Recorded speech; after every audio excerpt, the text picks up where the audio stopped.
ख़बर शामिल कयूं पिया दौलतपुर सिफन का पीपी अॻवान अॻूणी सूबाई सलाहकार सरदार महमद इस्माइल डायरी जो दौलतपुर सिफन जे मुख़्तलिफ़ ॻोठनि दे फुलियल हवेरी बांधीअ में जलसा मुख़्तलिफ़ बिरादरनि जा माण्हू पीपीअ में शामिल इस्माइल डायरीअ सां गॾु जीअण मरण जो वचन। उन मौक़े ते ख़िताब कंदे सरदार महमद इस्माइल डायरी चयो त PS40 जी चूंडियल 10 एमएनए सालनि में कुझु न कयो आहे, न तरक़ियाती कम, न स्कूल, न रोड, न इस्पतालूं, न नौकरियूं। रहंदो पंहिंजे इलाइक़नि जे माण्हुनि सां वेसाघाती कई आहे। अवाम खे ख़िताब कंदे इस्माइल डायरी चयो त अवां जो मूंखे साथ हूंदो त हिते ख़ुशहाली कराईंदुसि।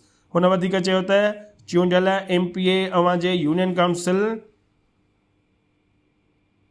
दयू फुलियल मां खणाए कच्ची रखराई तमामु जल्द हुबेरी मोरीअ खां ॻोठ सादिक जिस्कानीअ जो रोड ठाराईंदुसि।